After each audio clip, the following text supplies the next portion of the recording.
धनुषा जिल्लाको मुख्य सहर हो। जिल्लामा 7,54,000 जिल्लामा प्रदेश सरकारको साथै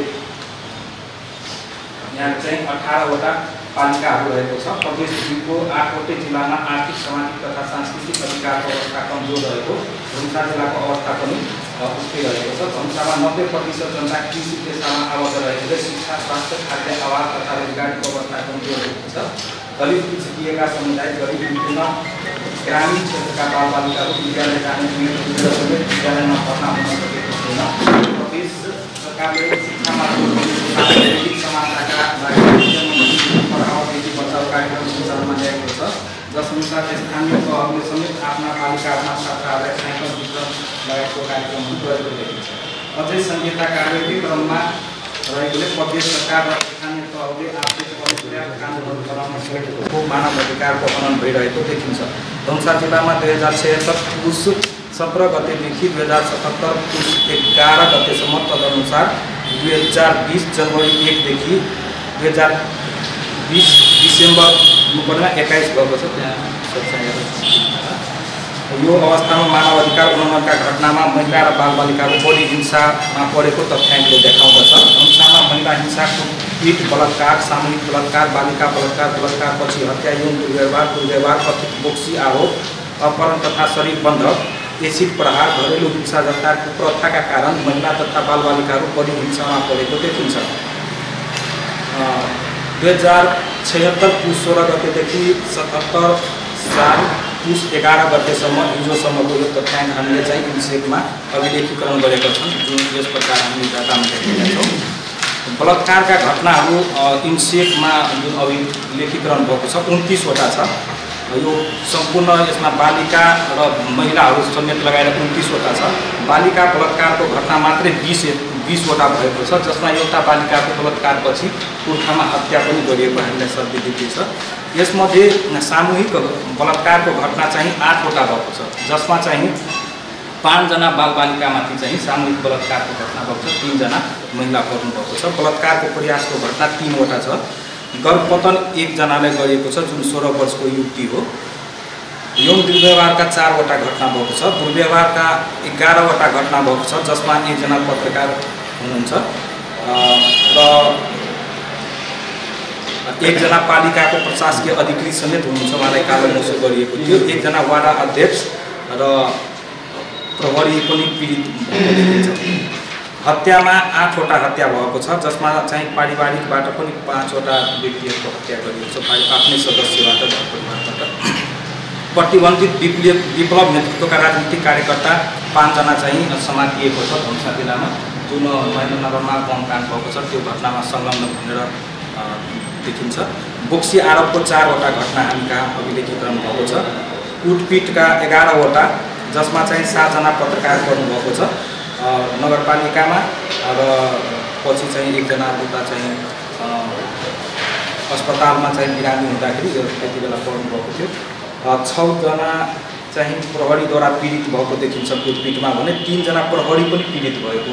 कुटपिटमा प्रहरीलाई पनि स्थानीयहरूबाट चाहिँ गैरहाजरबाट कुटपिट गरिएको छ। यो कोरोना कालमा भएको घटनाहरू हो। अस्पतालमा उपचारको अभावमा मृत्यु भएकोले 3वटा देखिएको छ, जसमा हामीले यहाँ सानो कोड गरेको छु। हंसपुर नगरपालिका 7 का अशेष सदाको 15 वर्षीय छोरा राजु सदाको प्रादेशिक अस्पतालमा छटपटिएर मृत्यु भएको थियो। यस्तै चाहिँ रामजानकी हस्पिटलमा मुक्तरी गौशालाको 11 वर्षका भरतपुर बस्ने गङ्गादेवी महतोको पनि फरक समूहको रगत चढाइएपछि चाहिँ मृत्यु भएको थियो। जनकपुरधाम उपमहानगरपालिका 1 पुलचोक बस्ने 35 वर्षीय रुक्मिनी सदाको नवजीवन हस्पिटलमा चाहिँ अपरेसन गर्दाखेरि उहाँको मृत्यु भएको थियो। यौन दुर्व्यवहारका 4, मानव बेचबिखनका 3वटा घटनाहरू भएको छ। हत्या प्रयासका 9वटा घटनाहरू हामी कहाँ आएको छ। ज्यान मार्ने धम्की चाहिँ 3वटा। 1 जना चाहिँ पत्रकार शीतल शाहलाई दिनुभएको थियो, उहाँले विज्ञप्ति रेडियो जनकपुरबाटै निकाल्नु भएको थियो। औषधि व्यवसायी तथा मिडियाकर्मी पनि हुनुहुन्छ प्रमोद अग्रवालज्यूलाई, र भर्खरै चाहिँ सुशील कर्णलाई फोनमा चाहिँ धम्की दिएको छ। एसिड प्रहारबाट 2 जना पीडित हुनुभएको छ, जुन श्रीमानले एसिड प्रहार गर्दाखेरि छोरी र आमा श्रीमती दुईले चाहिँ एसिड प्रहारबाट घाइते भएको छ। जनकपुरधाम महानगरपालिका 6 मा डेरा गरी बस्दै हुनुहुन्थ्यो। देवबिहा वडा नम्बर 20 मा घर। झडपको 3वटा चाहिँ हामी कहाँ चाहिँ अभिलेखीकरण भएको छ। आगजनीका 2वटा घटना भएको छ। यो आगजनीमा चाहिँ महेन्द्र मावि चाहिँ ढल्केवरमा आगजनी अज्ञात समूहले गर्दाखेरि 20वटा कम्प्युटरहरू जलेर अहिले चाहिँ विद्यार्थीहरूले कम्प्युटर सेवाबाट वञ्चित हुने अवस्था छ भने कल्पना फार्मेसीमा पनि आगजनी गर्दाखेरि लाखौँको क्षति भएको छ। केही मैले यसमा प्रतिनिधिमूलक घटनाको रूपमा यहाँ राखेको छु, जुन सङ्कलनहरू गरिएको छ। यो मलाई लाग्छ हजुरहरूले अध्ययन गर्न सक्नुहुन्छ। यसलाई मैले केही सञ्चार माध्यमहरूमा पनि आइसकेको घटनाहरू हो र एउटा सञ्चारकर्मी भएको हिसाबले पनि मैले यसरी तयार गरेको छु। हजुरले मैले यो प्रदान गरेको छु, घरमा पनि अध्ययन गरेर हामीलाई सल्लाह सुझाव दिन सक्नुहुन्छ। र यसमा केही प्रतिनिधिमूलक घटनाहरू मात्रै राखेको छु, जुन घटनाहरूमा अहिले कुनै प्रगति हुन सकेको छैन या क्विक डिसिजन प्रहरीहरूले गर्न सक्नुभएको घटनाहरू पनि राखेका छौँ। जस्तो एउटा चाहिँ घटनाहरू कस्तो प्रकारको भइरहेछ भनेर मात्रै मैले दर्शाउन खोजेको। एउटा नाबालिगमाथि चाहिँ नाबालकहरूद्वारा नै महेन्द्रनगरमा त्यो पनि भिडियो बनाएर रेप गरिएको थियो। त्यो घटनामा चाहिँ महेन्द्रनगरमा भिडियो बनाएर जुन घटना एकदमै गोप्य तरिकाले मिलाउन खोजेको थियो। मलाई नै जानकारी भएपछि मैले नै आएको गरेपछि प्रहरीमा पनि खबर आएको थियो। त्यसपछि त्यसमा चाहिँ प्रहरीले कुन डिसिजन गरेर अनि त्यसपछि यो अदालतसम्म आएर अदालतले ती बच्चाहरू नाबालकहरूले छोडेको छ। अर्को चाहिँ यस्तो पारिवारिक रूपमा पनि घटनाहरू धेरै भइराखेको छ। अहिले धनुषामा विगतको तुलनामा परिवारबाट हत्याहरू भएको बढेको छ। एउटा चाहिँ सानो मेमोरी कार्डको लागि चाहिँ हत्या गरिएको छ परिवारबाटै। त्यसपछि यो अहिले चाहिँ अस्पतालबाट सेवा सुविधाहरू जुन जनताले पाउनु पर्ने नैसर्गिक अधिकार संविधान दिएको छ, त्यो सेवा गुणस्तरीय सेवा पाउन नसकेर 3 जना चाहिँ मृत्युवरण गरेको छ। कति सञ्चार माध्यममा आउन सकिराखेको अवस्था छैन। अर्को मैले यहाँ दिलीप महतोको हत्या गरिएको छ, जो एउटा पर्यावरण बचाउ या खोला खनन अवैध रूपमा गर्नु हुँदैन त्यसको लागि गरिएको थियो। त्यसमा प्रहरी प्रशासनले पनि राम्रो पहल गरेर गरेका थियो। अंशाका प्रतिनिधि अधिकारी पनि आदरणीय हुनुहुन्छ, प्रहरी कर्मी पनि हुन्छ। त्यति बेला चाहिँ क्रसरहरूलाई बन्द गर्ने निर्देशनहरू पनि दिएको छ। अहिले पनि यथावत रूपमा 2-3 महिना त बजारतै बन्द हुँदा पनि अहिले राखेको अवस्थाहरू छ। अर्को चाहिँ फेरि त्यो बडहरी खोलामा पनि यस्तै उत्खनन भइराखेको बेलामा जब कुरा उठायो अनि ठेकेदारहरूले कुटपिट गर्यो, पछि चाहिँ त्यो प्रहरीमा आउनै सकेन त्यो घटना र प्रहरी त्यहाँ पुग्न सकेको थिएन। गाउँमै मिलाइयो त्यो घटनाहरूले, दबावले गर्दा राजनीतिक दबावले त्यो 3 लाख रुपियाँमा मिलापत्र गरिएको छ त्यो घटनाहरू। बटेश्वरको 1 नम्बर प्रहरी खोलाको घटना। अर्को चाहिँ एउटा चाहिँ 20 वर्षीय युवतीलाई रेप गरेपछि गर्भवती भयो। गर्भवती भएर उसको चाहिँ प्रहरीमा दर्तापछि लामो समयपछि भयो। अहिले पनि ती व्यक्ति फरार रहेको छ। सोनाली सिंहको घटना हो, हजुरहरूलाई थाहा हुनुपर्छ, म यसलाई दोहोऱ्याउन चाहेँ। अहिले ती बहिनीले बच्चा पनि पाएको छ, छोरा पाएको छ। अहिले अल्पत्र अवस्थामा ऊ बाँचिराखेको छ। अहिले उसको छोरा कसको के हुने अवस्थाहरू त्यहाँ छ, यसको घटना पनि दर्शाएको छु। र सम्झाउँदा सानोतिनो कुराहरूमा पनि हत्या गरिएको छ। एउटा चिरपट प्रहार गरेर चाहिँ सबैलामा हत्या गरिएको छ 1 जना मान्छेलाई। नेपाल पत्रकार महासङ्घको अध्यक्षमाथि नै चाहिँ दुर्व्यवहार भएको छ जनकपुरधाम महानगरपालिकामा। रिपोर्टिङको क्रममा जाँदाखेरि त्यहाँ चाहिँ हजुर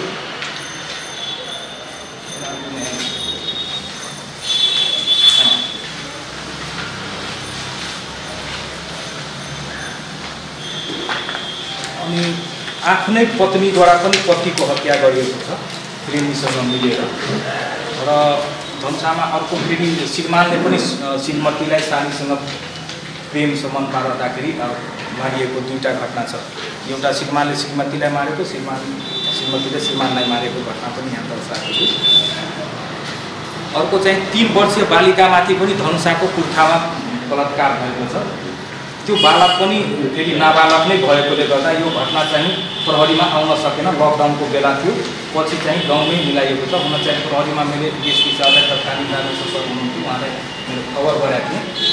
उहाँले पनि भन्नुभयो कि यो घटनामा अब फेरि यसलाई चाहिँ मिडियामा या बाहिर ल्याएँ भने बरु क्षतिपूर्ति पाउने सम्भावना पनि हुँदैन र बच्चाले फेरि चाहिँ नाबालक नै भएकोले त्यसलाई चाहिँ त्यतिकै सामाजिक स्तरमै मिलाइएको छ त्यो घटनालाई। शम्भु सदाको घटना चाहिँ एउटा निकै चर्चाको विषय रह्यो धनुषा जिल्लामा।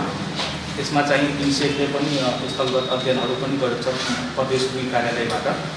जुन घटनामा हामीले यहाँ चाहिँ एउटा ट्र्याक्टर दुर्घटनामा कुनै व्यक्तिको मृत्यु हुन्छ र आत्मसमर्पण गर्छ धनुषा धाममा, सबैलामा जान्छ। सबैलामा केही दिन कस्टडीमै रहेको बेलामा उसको शङ्कास्पद मृत्यु भएको देखिन्छ। अहिले त्यो घटना उसको 8 दिन पश्चात चाहिँ पोस्टमार्टम भएको छ। पोस्टमार्टमबाट केही अब के कुराहरू आइरहेको छ र सरकारी वकिलको कार्यालय मार्फत जिल्ला प्रहरी कार्यालयमा एकजना इन्सपेक्टर सहितको केही राजनैतिक दलका व्यक्तिहरूमाथि चाहिँ मुद्दा परेको छ। त्यो घटना अहिले अनुसन्धानकै क्रममा रहेको देखिन्छ। महेन्द्रमाविमा अज्ञात समूहले साइन्स कम्प्युटरको पुस्तकालयहरूमा चाहिँ आगजनी गर्यो, जसले गर्दाखेरि 20वटा त्यहाँको कम्प्युटर जलेको छ। अहिले विद्यार्थीहरूले कम्प्युटर शिक्षाबाट त्यहाँ वञ्चित भएको छ। एउटा कम्प्युटर राखेको थियो।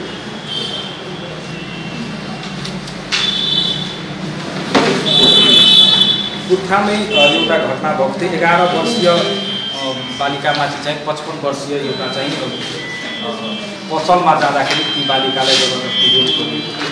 त्यसमा चाहिँ घटनामा प्रहरीले पछि चाहिँ समातिएको छ। सुरुमा चाहिँ घटनास्थलबाटै जानकारी हुँदा पनि जान नसकेको अवस्था थियो। पछि चाहिँ निकै दबावपछि चाहिँ यो घटना दर्ता भयो र मान्छे पनि समातिएको छ। छिरेश्वरनाथ नगरपालिकामा यो आइसकेको छ।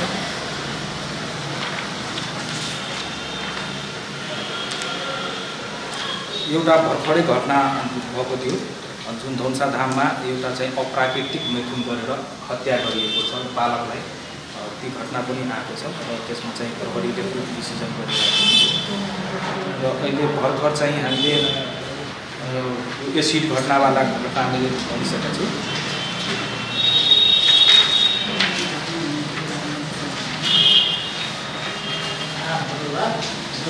जनकपुर धाम वार्ड नम्बर 0 माइलमा अस्ति घटना भएको छ। एकजना रेखा नामको महिलाको जुन हत्या गरिएको अवस्थामा भेटिएको छ।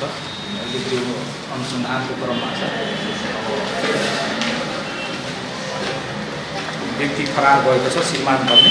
र भर्खरै हामीले 10 गते 9 गतेको घटना हो। रातिको 10 गते चाहिँ यहाँ सामाजिक अभियन्ता भनेर चिनिने सुशील कर्णलाई विभिन्न यहाँ फोन नम्बर सहित उहाँले जिल्ला प्रहरी कार्यालयमा उजुरी गर्नुभएको छ। उहाँलाई चाहिँ गाली गलौज तथा ज्यान मार्ने धम्की आएको यसरी देखिन्छ। यी कुराहरू यहाँ छ। हजुरहरूको सल्लाह सुझावको अपेक्षासहित मैले यति राख्न चाहेँ। धन्यवाद। कि त्यस्तो घटनाहरू छ होइन समाजमा अझै हामीसँग आउन सकेका छैन या छुटेको छ भने हजुरहरूले यदि त्यस्तो छ भने उसले चाहिँ आफ्नो जीवनयापन गर्नलाई एकदमै समस्या भएको हुनाले ऊ आफै चाहिँ सुसाइड गर्दाखेरि उसको घरको छिमेकीहरूले पनि हेल्प गर्न सकेन र उसलाई चाहिँ अस्पतालसम्म पुर्याउनलाई एकदमै असमर्थ भयो र उसको पोस्टमार्टम नभइकन उसलाई चाहिँ दाह संस्कार भयो। के भयो त्यो कुरा चाहिँ अहिलेसम्म हामीहरूलाई र नेपाल प्रहरीबाट या कुनै सरकारको निकायबाट त्यस्तो केही पहल भएको छैन र त्यो घटनालाई पनि सावधानी गर्न एकदमै कठिनाइ भएको छ। अहिलेसम्म त्यो घटना त्यस्तै हो। अर्को हाम्रो चाहिँ यो के अरे रथहरूको घटनालाई म त्यस्तै दिएछु। यो भर्खरैको घटना हो। एउटा उसको आफ्नो हाम्रो थर्ड जेन्डर तेस्रो लिङ्गीको साथीले चाहिँ एकदमै उसलाई चाहिँ घरमा रक्सी खाएर पैसाको लेनदेनको कारण चाहिँ उसलाई चाहिँ हत्या गरेर पोको पारेर चाहिँ फ्यालेको अवस्थामा उसलाई प्रहरीले चाहिँ फेरि उसलाई केही गर्न सकेन। पछि हामीहरू यताबाट पहल गरेपछि उसलाई चाहिँ अहिले एरेस्ट गरेका छौँ र अहिले थुम्मामा छ। त्यसमा पनि अझै मान्छेहरू फरार नै छ। कुठाको घटना यो रथरको अनि त्यसपछि अर्को एउटा घटना हाम्रो भर्खरै छ यो के अरे हामी यो नै अल्पसङ्ख्यक फुलेको र अर्को चाहिँ हाम्रो यो भन्सारको भनेपछि बिराडी चौकैमा घटना गरिरहेको छु। यो नि अल्पसङ्ख्यकमा छु भनेर फुलेको अवस्थामा आएपछि छिमेकीहरूले उसलाई चाहिँ यातना दिने कुटपिट गर्ने र त्यहाँ चाहिँ म प्रहरीमा खबर गर्दाखेरि उसलाई चाहिँ यसले शान्ति सुरक्षा दिनुभएको छ, तर कति दिनसम्म चाहिँ हामीहरू यस्तो हुने हो र हामी चाहिँ बाँच्न एकदमै कठिनाइ भइरहेछ, असहज भइरहेछ। त्यसकारण चाहिँ यसमा एकदमै पहल गर्नुपर्छ र यो घटनाहरू सार्वजनिक भइरहेको छैन। यो सरकारको दायित्व छ, यो एकदमै जिम्मेवारी छ यसलाई। अब पहिला चाहिँ हामीहरू खुलिरहेको थिएन, एकदमै गुम्सिएर बसिरहेको छ। अहिले खुलेर आएको अवस्थामा चाहिँ हामीलाई सहायताको एकदम आवश्यकता छ र एउटा अझै चाहिँ हाम्रो संसारको उसमा चाहिँ लागेको साथी एकदमै चाहिँ उसलाई एकदमै समस्या भइरहेछ। फुल्नालाई फुलेको अवस्थामा सञ्चारकै माध्यमबाट उसलाई चाहिँ एकदमै टेन्सन भइरहेछ। तिमी हो यस्तो भनेपछि पाउनुहुन्छ र यो घटनालाई पनि सावधानी होस् भनेर धन्यवाद। निहिरा समाजमा कार्यरत हुन्छ, खास गरी त्यसको हाम्रो खासमा मानव अधिकार वर्ष पुस्तकको समीक्षा र आगामी दिनमा हामीले चाहिँ एउटा यस्तो घटनाहरू या केही छ भने सहितको सल्लाहको लागि हाम्रो चाहिँ नेपाल पत्रकार महासङ्घ प्रदेश दुईका महासचिव पनि हुन्छ किरणजीलाई 2 शब्द बढाओस् भन्ने शुभकामना सहितमा आफ्नो मन्तव्य अन्त्य गर्न चाहन्छु। यहाँले जुन आफ्नो यो पब्लिसमा यो डकुमेन्टमा जुन लेख्नु भएको छ, अभाव प्रभाव र दबावका बिचमा नागरिकले जीवनयापन गरिरहेका छन्, यी तपाईँको बिचमा दलित समुदायलाई कतै न कतै यसमा त्यसको मुद्दा जस्तो सबै यो जति पनि अभाव र प्रभाव बिचमा दलित समुदायले के कस्ता समस्याहरू फेस गर्नु परेको छ त्यसलाई अलिकता हाइलाइट गर्न सकिन्छ। यो ठाउँमा हामीहरू चुक गरेका छौँ कि जस्तो हामीलाई लाग्यो। अर्को कुरो यो मलाई लाग्छ कि जिल्ला प्रहरी कार्यालयमा धेरैवटा दलित समुदायका घटनाहरू घटिसकेर जिल्ला प्रशासन कार्यालय जिल्ला प्रहरी कार्यालयमा आउँदा पनि त्यहाँ दर्ता हुन नसकेको अवस्थाहरू हुन्छ। त्यस्तो घटनामा पनि यहाँहरूले पहल गरेर त्यसलाई जस्ता डकुमेन्टहरूमा ती घटनाहरूलाई के छ त्यो जेन्युन कुरा चाहिँ राम्रो हुन्थ्यो भन्ने मेरो सल्लाह सुझावका साथ मैले आफ्नो विषयलाई यही मैले रोकेर अनिल सर, उपस्थित महत्त्वपूर्ण व्यक्तित्वहरू, नमस्कार, शुभ बिहानी। यो एकदमै छोटोमा केही कुराहरू भन्न मन पनि लागेको छ, यसलाई यहाँले सुझावको रूपमा पनि दिनु होला। सबैभन्दा पहिला त जुन अघि अलिकति छलफलमा पनि आयो, यो जुन 20 वर्षको बालिकाको जुन अहिले बच्चा भयो भन्ने कुराहरू चाहिँ अलिकति खाद्यान्न अभावमा छ भन्ने कुरा लगभग हामी यो हलमा हुने सबैलाई थाहा छ उसको घटना। यसपछि अब हामी त धेरैपल्ट उसको विषयमा छलफल पनि गऱ्यौँ। हामी आफै सबै व्यक्तिगत रूपमा विवादमा परेका छौँ। यस्ता घटनालाई अब कसरी लिने, किन यो सुरक्षाको हिसाबले हाम्रो व्यक्तिगत हिसाबले पनि यो अप्ठ्यारो विषय भएकोले गर्दाखेरि अब यो विषय यस्ता विषयलाई चाहिँ पुस्तकमा राख्दाखेरि यसको नतिजा के आउँछ भन्ने कुरा पनि समीक्षा गरौँ। यो चाहिँ अलिकति मलाई पनि मन चित्त नबुझेको कुरा भएकोले गर्दा मैले सुरुमै राखेँ। उसको बारेमा हामीलाई सुरुदेखि थाहा छ, आयोगले पनि धेरैपटक उसको विषयमा हामीले वकालत पनि गऱ्यौँ, जिल्लामा धायौँ पनि। त्यसको नतिजा पनि लगभग त्यति राम्रो पनि आउन सकेको छैन। यसमा एकताल समीक्षा गरौँ, इन्सेक आफैले पनि समीक्षा गर्नु होला यो विषयलाई। अनि अर्को यो हामीले यो लकडाउनको समय त्यसको अगाडि पछाडि पनि धनुषा जिल्लामा चाहिँ यो सामाजिक बहिष्करणमा केही समुदायहरू परेर जिल्ला प्रहरीलाई पनि थाहा होला, यो धनुषा धामको घटना पनि हो। हामी आफैले पनि त्यसलाई मिलाउने प्रयास गरौँ, यस्ता घटनाहरू पनि राखौँ, किनभने प्रदेश नम्बर 2मा माइजनद्वारा चाहिँ त्यस्ता घटनाहरू घटिरहेको आएकोले गर्दाखेरि अब अरू बेला चाहिँ यो सिरा सप्तरी लगायतको घटनाहरू चाहिँ जजको लगायतको अन्य अपराधिक घटनाहरू मिलापत्र गरेको थियो।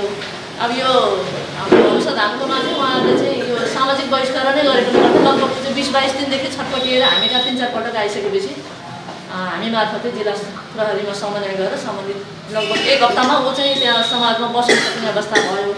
यस्ता घटनालाई पनि अब ल्याउनु पर्छ होला। अब दिलीप महतोको घटना त अब हामी सबैलाई थाहा छ। अब यसमा फेरि पनि सिडिओ साहबलाई पनि हामी अनुरोध गर्छौँ, यो घटनालाई अझ पनि फेरि पनि हामीले सिरियसली हेरौँ।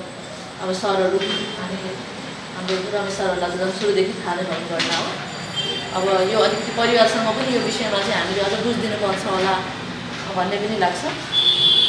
अनि यसमा छुटेको जस्तो लागेको, अब नछुटेको पनि हुनसक्छ। यहाँ मैले नपाएको चाहिँ अब हामी राजु सर, दिपेन्द्र सर हामीसँगै पनि गऱ्यौँ यो लकडाउनको समयमा, र त्योभन्दा अगाडि पनि धनुषामा चाहिँ थुप्रै पटक यो सार्वजनिक जग्गामा 3-4 वर्षदेखि बसिरहेको आएको दलित तथा गैर दलित समुदायको व्यक्तिहरूलाई चाहिँ अब अदालतको आदेशमा जबरजस्ती त्यहाँबाट जग्गा खाली गराउने, अब त्यहाँ दुर्व्यवहार गर्ने काम भएको छ। यो कुरालाई पनि समेट्नुपर्छ होला। अब भर्खरै यो जनकपुरको महानगरपालिकामा यो लकडाउनको समयमा जेठ असारमा हुनुहुन्छ, त्यहाँ पनि लगभग 40 घर जति भत्किएको छ। त्यो मध्ये अब 11-12 घर चाहिँ साँच्चै नै उनीहरू चाहिँ सुकुम्बासी नै हो भन्ने पनि आएको छ। त्यस्ता कुराहरूलाई पनि अब हामीले समेट्नुपर्छ होला। अब घटना समेट्दाखेरि यो कुरा चाहिँ महत्त्वपूर्ण हुन आउँछ, किन आर्थिक सामाजिक सांस्कृतिक अधिकारको कुरा छ, जातीय विभेदको कुरा छ। हामीले अब संविधानमा नै उनीहरूले चाहिँ बस्न पाउनुपर्छ, राज्यले नै बस्ने व्यवस्था गरिदिन्छु भन्दै बसिरहेको मान्छेहरूलाई त्यसरी जबरजस्ती हटाउँदाखेरि उनीहरूको चाहिँ हामीले मानवाधिकार उल्लङ्घन, हामी आफै पनि त्यसमा चाहिँ उल्लङ्घनकर्ता भएको जस्तो महसुस पनि हामीलाई भयो। किनभने भत्किँदैछ भन्ने थाहा थियो, भत्किसकेर उहाँहरू आइदिनु भयो। त्यो कारणले गर्दाखेरि हामी यत्रो सुरक्षा प्रशासन मानवाधिकार आयोग यहीँ हुँदा हुँदै अब हाम्रो यहाँ यसरी पत्रकार सरहरूले यसरी खटिरहनु भएको छ। त्यो घटनाहरूलाई पनि अलिकति अब चाहिँ फरक ढङ्गले सरले अब यहाँको वार्षिक पुस्तकमा चाहिँ आउनुपर्छ होला भन्ने लाग्छ। ल धन्यवाद, यति नै। उहाँले राम्रो राख्नुभयो, किनभनेको घटनाक्रम हामीले प्रहरीसँग परेका उजुरीहरूको आधारमा मात्र गर्ने भनेको आफ्नो अनुसन्धान आफूले पनि गर्नुपर्ने आवश्यकता नै रहेको छ। के कुरामा जोड्यो भने अहिले पनि हाम्रो धनुषा जिल्ला अन्य जिल्लामा जुन जातीय माइजन देवानका कुराहरू चाहिँ अन्य जिल्लामा जति सक्रिय थियो, त्यो धनुषामा पनि धेरै घटनाहरू चाहिँ माइजन देवानकै कारणले चाहिँ घटिरहेको घटना पनि चाहिँ सार्वजनिक हुन लागेको छ। एउटा बडो विडम्बना छ हाम्रो जिल्लामा अहिले पनि घर अगाडि इनार छ, इनारको पानी भर्न दिइरहेको छ अहिले पनि विद्यमान स्थिति। र त फेरि त्यो घटना भनेको उच्च जातिबाट होइन, दलितले नै दलितलाई इनारको पानी चाहिँ भर्न दिइरहेको अवस्था छ। यसमा मेरो चाहिँ के मैले चाहिँ अनुरोध गरेँ भने यो जसरी हामीले कुरा गर्दाखेरि तथाकथित उच्च जातिले यस्तो गर्यो उस्तो गर्यो भन्ने मात्र होइन, डोमलाई चमार र मुसहरले पानी भर्न नदिरहेको घटना अहिले पनि हाम्रो समाजमा विद्यमान छ। हामीले यतातिर पनि अलिकति जोड दिनुपर्छ। यसको अन्त्यका लागि जुन विभेद छ, जातीय विभेदहरूको अन्त्यका लागि हामीले चाहिँ पहल गर्नुपर्ने आवश्यकता छ। र यसमा सायद त्यो कुराहरू आइदियो भने अलिकति राम्रो हुन्थ्यो। यहाँको पहलको पनि आवश्यकता छ। अर्को कुरा, जिउँदै व्यक्तिलाई मृत्यु दर्ता बनाएर अर्कोको नाममा जग्गा पास गरिदिएको घटना पनि हाम्रो जिल्लामा छ। ती व्यक्तिले फेरि अर्कोको नाममा जग्गा बेच्दियो, यस्ता घटनाहरू पनि छन्। यतातिर पनि अलिकति अनुसन्धान, यतातिर पनि ध्यान आकर्षण भए अलिकति राम्रो हुन्थ्यो।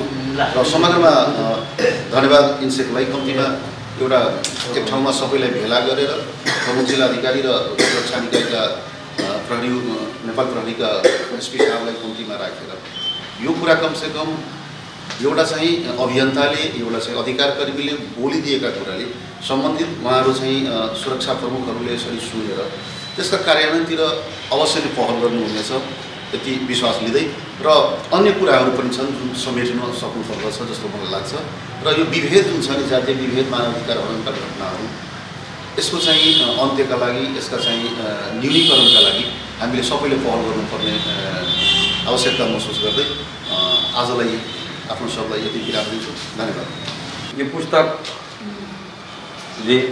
हामीलाई पनि घचघचाएको छ।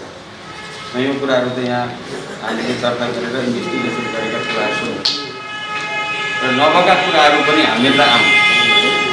हामीहरूको सूचनाको स्रोत भनेकै पब्लिक, जबसम्म हामीलाई सूचना आउँदैन हामीले इन्भेस्टिगेसन गर्न गाह्रो हुन्छ। र हामीले सूचनाको स्रोतमा सबैलाई दिएको छौँ। पत्रिकामा आएका कुराहरू पनि हामी इन्भेस्टिगेसन गर्छौँ।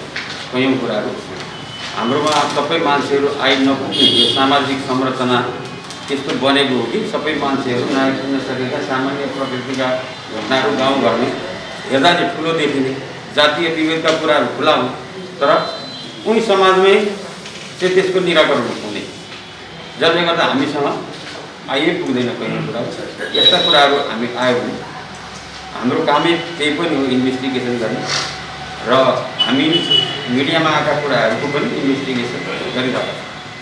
र त्यस्तो कुराहरू हामीलाई आइदियो। इन्सेकमा आएका कुराहरू पनि पीडितका कुराहरू हामीसँग आइपुगेन भनेर हामीलाई भनिदिनु भयो, समयमा जानकारी गराइदिनु भयो र धेरै पटक गराइदिनु पनि भएको हुन्छ र हामीले त्यसको इन्भेस्टिगेसन गरेका पनि छौँ र आगामी दिनमा पनि गर्छौँ। हाम्रो राज्यको दायित्वभित्र पर्ने कुराहरू सबैको मौलिक अधिकारको रक्षा गर्नु हाम्रो पनि दायित्व हो।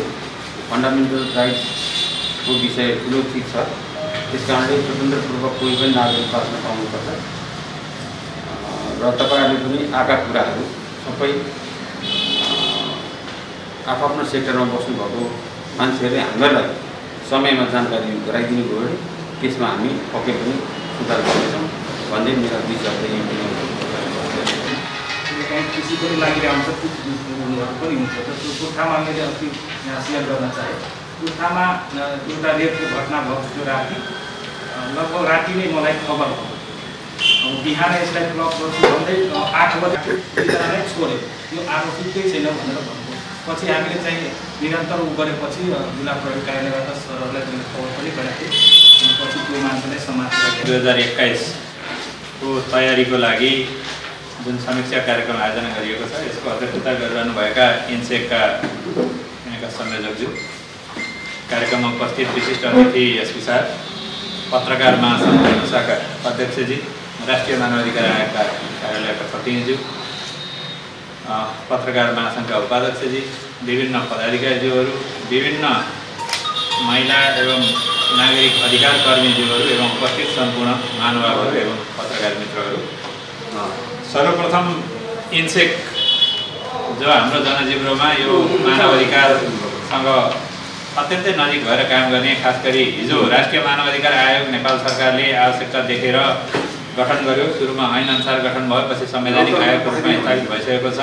त्योभन्दा पनि धेरै अघिदेखि मलाई लाग्छ यो इन्सेक क्रियाशील छ र यसले धेरै पहिलेदेखि मानवाधिकारका घटनाहरूलाई, देशभरिका घटनाहरूलाई समेटेर वार्षिक चाहिँ प्रतिवेदन बुलेटिनको रूपमा यसले प्रकाशित गर्छ र यो बुलेटिनलाई नेपालभित्र मात्र होइन, यो अन्तर्राष्ट्रिय रूपमै पनि यसलाई हेरिन्छ। यसका कुराहरू अन्तर्राष्ट्रिय मानवाधिकार भनेको एउटा राष्ट्रिय मात्र विषय होइन, यो अन्तर्राष्ट्रिय विषय हो। कयौँ घटनाहरूले अन्तर्राष्ट्रियकरण पनि भइरहेका हुन्छन्, अन्तर्राष्ट्रिय स्वरूप पनि लिइरहेको अवस्था हुन्छ र इन्सेकका यो यस्ता प्रतिवेदनलाई चाहिँ अन्तर्राष्ट्रिय रूपमा समेत चाहिँ अध्ययन गरिने प्रचलन छँदैछ। त्यही महत्त्व र गरिमालाई बुझेर मैले वास्तवमा हिजो उहाँले फोन गर्नुभयो, हाम्रो एउटा यो वर्ष पुस्तक प्रकाशित गर्दैछौँ, त्यसको एउटा समीक्षा कार्यक्रम, यहाँहरूको पनि राय सुझाव आवश्यक पर्थ्यो भनेपछि मैले इन्सेकको यो कार्यक्रम भन्ने बित्तिकै म आउँछु भनिहालेर त्यो कार्यक्रमको महत्त्व मैले त्यसरी बुझेको र अहिले पछिल्लोचोटि नेपालमा मानवाधिकार उल्लङ्घनका घटना बढ्दैछन् कि यथास्थितिमा छन् कि घट्दैछन् भन्ने विषयमा सोच्ने हो भने सङ्ख्यात्मक रूपमा बढेको देखिन्छ। त्यसको कारण भनेको जनचेतनाको स्तर पनि बढेर हो। हिजो कयौँ घटनाहरू समाजभित्रै चाहिँ मिलापत्र हुन्थे अथवा चाहिँ ती बाहिर आउँदैन थियो भने अहिले बाहिर आउने क्रम बढेको छ, तर अझै पनि 100% घटनाहरू बाहिर आएका छैनन्। धेरै घटनाहरू अहिले पनि समाजमा मिलापत्र हुन्छन्। मैले केही दिन अगाडि यो जिल्लाका 18वटै स्थानीय तहका प्रमुखज्यूहरूलाई बोलाएर विभिन्न विषयहरूमा छलफल गर्दाखेरि एउटा एजेन्डा चाहिँ त्यो विषय नै राखेको थिएँ मैले। खास गरी जघन्य प्रकृतिका मानव अधिकार र यो यस्ता खालका घटनाहरू जुन हिंसात्मक टाइपका घटनाहरू छन्, त्यस्ता घटनाहरूलाई स्थानीय तहमा मिलापत्र गर्न पाइँदैन। अहिले पछिल्लो कारणले त मिलापत्र गराउनेलाई पनि कडा सजायको व्यवस्था गरेको अवस्था छ। त्यसैले गर्दा त्यस्ता खालका घटनाहरू, खास गरी जबरजस्तीकरणीको प्रयास र अनि यो महिला हिंसा, बोक्सी धामीको नाममा गरिने खालका हिंसाहरू, जातीय विभेद, धार्मिक खालका चाहिँ हिंसाहरू, यस्ता घटनाहरूलाई चाहिँ मिलापत्र गर्न पाइँदैन। नेपाल सरकारले अहिले गृह मन्त्रालयले पछिल्लोचोटि हामीलाई कडा निर्देशन दिएको अवस्था छ। यस्ता घटनाहरू काहीँ कतै मिलापत्र हुन लागेको जानकारी छ भने तत्काल सम्बन्धितलाई पक्राउ गरेर अनुसन्धान गर्नु, कारबाही गर्नु भन्ने निर्देशन छ। त्यसैले यस्ता घटनाहरू कहीँ मिलापत्र भइसके पनि टुङ्गिँदैन। मिलापत्र भइसकेको रहेछ भने पनि यसलाई कानुनी दायरामा ल्याउनुपर्छ, अदालतमा पुर्याउनुपर्छ र चाहिँ पीडकलाई सजाय र पीडितलाई न्याय दिनुपर्छ भन्नेमा अहिले नेपाल सरकार, गृह मन्त्रालय स्पष्ट छ। त्यही निर्देशन पनि हामीलाई प्राप्त भएको छ र त्यो कुरा मैले स्थानीय तहका प्रमुखहरू मार्फत स्थानीय तहहरूमा रिले गरिसकेको छु। उहाँलाई मैले माइन्डै गरेर यस्ता घटनाहरू मिलापत्र गर्न पाइँदैन, मिलापत्र गराउनु भयो भने गराउनेहरू पनि सजायको भागीदार हुनुहुन्छ भनेर उहाँलाई भनेर निर्णय लेखेर पठाएको अवस्था पनि छ। र अरू हिसाबले हेर्दा हामी अहिले नेपाल तपाईँले पछिल्लो रिपोर्ट हेर्नुभयो भने मानव विकास प्रतिवेदनमा नेपाल अलिकति अगाडि गएको अवस्था छ। मानव विकास हेर्दा त्यहाँभित्र शिक्षा, स्वास्थ्य, यस चेतनाका लेभलका कुराहरू आउँछन्। हामी शिक्षामा अहिले अब 71% साक्षर जनसङ्ख्या छ। स्वास्थ्यको पनि हाम्रो औसत चाहिँ आयु 70 वर्षको हाराहारीमा पुगिसकेको अवस्था छ। तर पनि अझै पनि हाम्रोमा गाउँ समाजमा यस्ता खालका मानव अधिकार उल्लङ्घनका घटनाहरू अझै पनि व्याप्त छन् र ती घटनाहरू सबै चाहिँ न्यायिक निरूपणको लागि नेपाल प्रहरीमा अथवा अदालतसम्म आइपुगेको अवस्था अझै पनि छैन। त्यसमा तपाईँ हामी काहीँ न काहीँ हामी नै पनि दोषी छौँ, हाम्रो पनि त्यहाँ पहुँच नपुगेको हुनसक्छ। यसमा खास गरी इन्सेफ जस्ता संस्थाहरू, पत्रकार साथीहरू र अधिकारकर्मी चाहिँ सङ्घ संस्थाका विभिन्न अधिकारकर्मीहरूको ठुलो चाहिँ यसमा योगदान हुनसक्छ। यिनै कुराहरूलाई समेटेर जुन इन्सेकले करिब 129 जति घटना यहाँ कलेक्सन गरेको देखियो, केही नमुनाको रूपमा उहाँले केही घटनाहरूलाई इलाबोरेट गर्नुभएको छ र यी कुराहरू हेर्दा वास्तवमा धनुषामा अझै पनि मानव अधिकार उल्लङ्घनका यस्ता खालका चाहिँ घटनाहरू व्याप्त छन्। यी मात्रै पनि पूर्णता छैन, अहिले सबैको कुरा सुन्दाखेरि अझै पनि कतिपय छुटेका छन्। यहाँ जातीय छुवाछुतका प्रश्नहरू अझै पनि छन्। जब कानुनले त्यसलाई अत्यन्तै चाहिँ ठुलो अपराधको रूपमा स्वीकारिसकेको छ, त्यसलाई अझै पनि व्यवहारमा हाम्रो पूर्ण लागू भइसकेको छैन। काहीँ कतै अहिले पनि धार्मिकका खालका पनि घटनाहरू आइरहेका छन्, जातीय खालका घटनाहरू छन्। त्यसैले तीतर्फ तपाईँ हामी सबै चाहिँ सजग भएर लाग्नुपर्ने अवस्था छ। प्रहरी प्रशासनमा आइपुगेका घटना अथवा त्यस्ता काहीँ कतै मिडियामा प्रकाशित भएका घटनाहरूमा हामी अनुसन्धान गर्न र कानुनी प्रक्रियामा लानलाई हामी एकदम चाहिँ सचेत छौँ। हामीलाई पनि तपाईँले घर सजाइदिनु होला र यो महत्त्वपूर्ण कार्यक्रम गरेर इन्सेकले जुन धनुषा जिल्लामा भएका घटनाहरू सहित समेटेर 77 जिल्लाका घटनाहरू सहितको उहाँको जुन वर्ष पुस्तक आउँछ त्यो हामीलाई पनि प्राप्त हुने गरेको छ। त्यो अध्ययन गरेर पनि हामीले अब कस्ता प्रकृतिका घटना रहेछन् समाजमा, जस्तो अहिले नागरिक प्रहरी साझेदारीका खालका कार्यक्रमहरू छन्, ती मार्फत पनि खास गरी कयौँ घटनाहरूमा प्रहरीले जनचेतनाका कार्यक्रमहरू गाउँ गाउँमा गरिरहेको छ।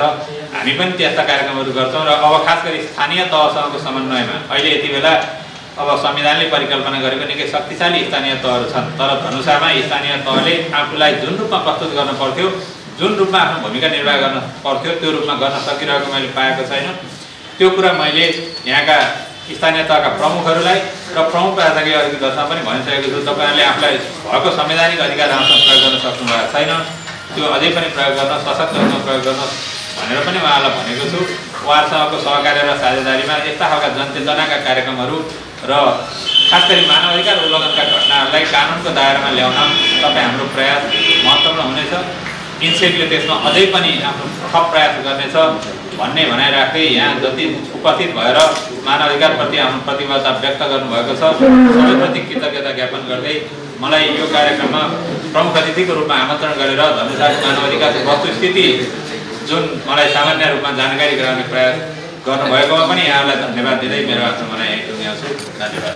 पुस्तक 1992 देखि नै प्रकाशन गर्दै आएको छ र इन्सेकले चाहिँ 1988 देखि चाहिँ मानव अधिकार र सामाजिक न्यायको क्षेत्रमा काम गर्ने एउटा गैर सरकारी संस्था हो, यहाँलाई सबैलाई जानकारी छ।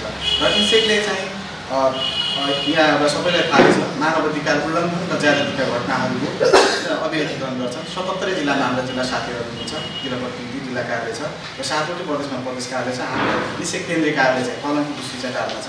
यसरी चाहिँ हामीले चाहिँ 77 जिल्लाबाट जिल्लामा भएका घटनाहरूलाई चाहिँ अभिलेख गर्ने काम गर्छ र अभिलेख गरेका जिल्ला प्रतिनिधि साथीहरूले प्रदेश कार्यालयमा पठाउँछ र हाम्रो एउटा सफ्टवेयर डाटा छ, त्यसमा चाहिँ हामीले घटनाहरू प्रत्येक वर्ष इन्ट्री गर्ने गरेका छौँ। र फागुन 7 गते जिल्ला प्रतिनिधि साथीहरूले यसरी नै पूर्व समीक्षा गरेर जिल्लामा भएका घटनाहरूलाई चाहिँ अभिलेख गरेर हामी चाहिँ नेपाल मानव अधिकार वर्ष पुस्तक 2021 को अन्तिम तयारीमा छौँ र हाम्रा जिल्ला प्रतिनिधि साथीहरूले 77 जिल्लामा चाहिँ यसरी नै समीक्षा गरिराख्नु भएको छ। आफ्नो जिल्लामा घटेका घटनाहरू जुन अभिलेख गर्नुभएको छ त्यसमा कुनै घटनाहरू छुट्या छन् कि अथवा त्यो घटनाहरू सत्य छ कि छैन पुनर्पुष्टि गर्नको लागि सरकारवाला निकायहरूसँग अहिले उहाँहरू चाहिँ पूर्व समीक्षा गरिराख्नु भएको छ र यही सन्दर्भमा आज चाहिँ हाम्रो कार्यक्रम पनि चाहिँ यही सन्दर्भमा चाहिँ भएको छ। र यहाँहरूले पनि अब जस्तै अब प्रदीपजीले पनि अब थर्ड जेन्डरको एस्पेक्टबाट चाहिँ त्यही घटनाहरू चाहिँ उहाँले हामीलाई रिमाइन्ड गर्नुहुन्छ त्यो कुराहरूलाई पनि हामीले आत्मसात गरेका छौँ। त्यस्तै हाम्रो रामु महराजले पनि होइन दलितका इस्युहरू होइन दलितका इस्युहरूलाई चाहिँ हामीले उठान गर्नुपर्ने अवस्थाहरू प्रदेशमा होइन दलितको जनसङ्ख्या बढेको छ, आर्थिक रूपले पनि सामाजिक रूपले पनि होइन अभेदित छ, त्यस्ता घटनाहरूलाई पनि बाहिर ल्याउनुपर्छ भन्ने एक खालको सुझाव दिनुभएको छ। त्यसलाई पनि हामीले चाहिँ आत्मसात गरेका छौँ। अर्को चाहिँ मनमाया म्याडमले पनि हामीसँगै राष्ट्रिय मानव अधिकार आयोग, इन्सेक लगायत मानव अधिकारका क्षेत्रमा काम गर्ने संस्थाहरू यो लकडाउनको पिरियडमा चिसोको समयमा पनि होइन जो होइन भूमिहीनहरू थिए उनीहरू एउटा सार्वजनिक स्थलमा बसिरहेकोमा डोजर लगाएर उहाँहरूलाई चाहिँ होइन हटाउने प्रयास गर्थ्यो। त्यो कामहरूमा चाहिँ हामीले चाहिँ होइन अहिले तत्काललाई चाहिँ तपाईँहरूले त्यो काम नगर्नु किनभने उहाँहरूलाई समस्या हुन्छ कहाँ बस्ने त्यो एउटा चाहिँ जो गरिदिनुहोस्, त्यसपछि चाहिँ उहाँहरूलाई चाहिँ त्यो ठाउँमा पुऱ्याएर त्यसपछि घरहरू भर्काएर राम्रो हुन्छ भन्ने त्यो हिसाबले गर्दाखेरि त्यो कामहरू त्यो चाहिँ हामीले चाहिँ रोक्न सफल भएका छौँ। त्यस्ता खालका समस्याहरू अहिले पनि छ। अब मेन भनेको हाम्रो प्रदेश 2मा चाहिँ होइन गरिबी, अशिक्षा र बेरोजगारीको समस्याहरू छ होइन। त्यसले गर्दाखेरि हामीले चाहिँ एउटा अझै तपाईँहरूलाई के कुरा गर्न चाहन्छु, हाम्रो नेपाल मानव अधिकार पुस्तकमा चाहिँ हामीले चाहिँ अन्तर्राष्ट्रिय मात्र 6वटा महासन्धिका आधारमा चाहिँ घटनाहरू अभिलेख गरेका छौँ। त्यो आधारमा चाहिँ पहिला हामीले चाहिँ मानव अधिकार कर्मीले चाहिँ नागरिक तथा राजनीतिक अधिकारलाई हामीले उठान गर्ने गरेका थियौँ होइन। र अब चाहिँ हामीले उठान गर्नुपर्ने कुरा के हो भने एसी राइट्ससँग चाहिँ आर्थिक, सामाजिक, सांस्कृतिक अधिकारका कुराहरूलाई पनि हामीले उठान गर्नुपर्छ भन्ने कुरा यहाँ फोरमबाट पनि आएको छ र हामीले चाहिँ सुरु गरेका छौँ। हामीले दाइजो हिंसाको कुरामा चाहिँ एउटा रोतहटमा धेरै होइन बुहारीहरूले हत्या दाइजोको कामले भएपछि हामीले त्यो किन भइरहेछ कसरी भएर चाहिँ एउटा अध्ययन अनुसन्धान पनि गरेका छौँ। त्यस्तै तपाईँको डुम समुदायहरूको आर्थिक, सामाजिक, सांस्कृतिक अवस्थाको बारेमा पनि हामीले वर्ष पुस्तकमा होइन अध्ययन गरेर प्रकाशन गरेका छौँ। त्यस्तै मुसहर समुदायको पनि आर्थिक, सामाजिक, सांस्कृतिक अधिकारको अवस्थाको बारेमा पनि हामीले प्रयोग गरेँ। यो वर्षको नेपाल मानव अधिकार वर्ष पुस्तकमा चाहिँ कथित बोक्सीका घटनाका मा चाहिँ महिला हिंसाको के छ अवस्था होइन, किन त्यो कति बोक्सीय घटनामा चाहिँ महिला हिंसा पीडित हुन्छन् भनेर चाहिँ हामी एउटा रिसर्च पनि गरेका छौँ होइन, गर्दैछौँ। त्यो अन्तिम फाइनलमा छौँ, हामी तयारी गरिरहेका छौँ। त्यो यसपल्टको वर्ष पुस्तकमा आउँछ। त्यसले गर्दाखेरि हामीले चाहिँ अब आर्थिक, सामाजिक, सांस्कृतिक अधिकारका कुराहरूलाई पनि वर्ष पुस्तकमा समेट्ने हामीले प्रयोग गर्छौँ। के छ त्यसको समस्याहरू, त्यो कुराहरूलाई पनि हामीले चाहिँ होइन अध्ययन अनुसन्धान होइन विभिन्न लेखहरू अनि त्यसपछि हामी घटनास्थलमै गएर होइन सरकार र निकायहरूसँग छलफल गरेर चाहिँ त्यो एउटा रिसर्चको कामहरू होइन एउटा च्याप्टर लेख्ने कामहरू पनि गरेका छौँ। त्यो आधारमा चाहिँ होइन जनतालाई सूचित गर्ने होइन अवस्थाहरूको बारेमा चाहिँ जानकारी गराउने कामहरू छ। र अहिले साँच्चै भन्नुहुन्छ भने सिओडे साहब हुनुहुन्छ, एसपी साहब पनि हुनुहुन्छ यहाँ। वास्तवमा पहिला मानव अधिकार उल्लङ्घन भनेपछि होइन राज्य निकायबाट हुन्छ भन्ने कुराहरू चाहिँ बढी चर्चा हुन्थ्यो। अहिले त्यो चाहिँ एकदम न्यून भएको छ, राज्य पक्षबाट एकदम कम घटना भएको छ। गैर राज्य पक्षबाट चाहिँ होइन मानव अधिकार उल्लङ्घन र जातीयका घटनाहरू चाहिँ बढी देखिन्छ। त्यसैले गर्दाखेरि सबभन्दा ठुलो त होइन शिक्षा, जनचेतनाका कुराहरू होइन अनि त्यो सशक्तिकरणका कुराहरू त्यो ग्रामीण तहसम्म चाहिँ अब लैजानुपर्ने होइन मानव अधिकार कर्मीहरूले चाहिँ गर्नुपर्छ भन्ने कुरामा लागेको छ। र सबभन्दा ठुलो त हामी प्रहरी एउटा साझेदारी पनि छ होइन, लैङ्गिक न्यूनीकरण सञ्चालन पनि छ। त्यसमा चाहिँ हामी मानव अधिकार कर्मीहरू पनि छौँ। एसपी साहबसँग यो विषयमा चाहिँ छलफलहरू पनि होइन महिनामा 2 महिनामा चाहिँ भइरहेको हुन्छ। यो कुरालाई हाम्रो जुन साझेदारी छ होइन, हाम्रो जुन पहरेदारी छ त्यसलाई चाहिँ हामी संयुक्त रूपमा चाहिँ ग्रामीण तहसम्म लग्न सक्यो भने एउटा कानुनी सचेतना हामीले दिन सक्यो भने धेरै हदसम्म चाहिँ मानव अधिकार उल्लङ्घन घटनाहरू न्यूनीकरण हुन्छ। र त्यसमा चाहिँ हामीले चाहिँ ध्यान पुर्याउनु पर्ने हुन्छ भन्ने कुरा राख्न चाहन्छु। र सिओडे साहबसँग मेरो भेटघाटको पहिलो हो हाम्रो कार्यक्रममा आउनु भएको छ, उहाँसँग मेरो भेटघाट भएको थिएन। हामी मानव अधिकार कर्मीको तर्फबाट चाहिँ उहाँलाई चाहिँ है स्वागत गर्न चाहन्छु। र केही त्यस्तो केही कुराहरू पनि पछि पनि कुरा गरौँला। आजको कार्यक्रम यहीँ समापन भएको घोषणा गर्दछु। धन्यवाद।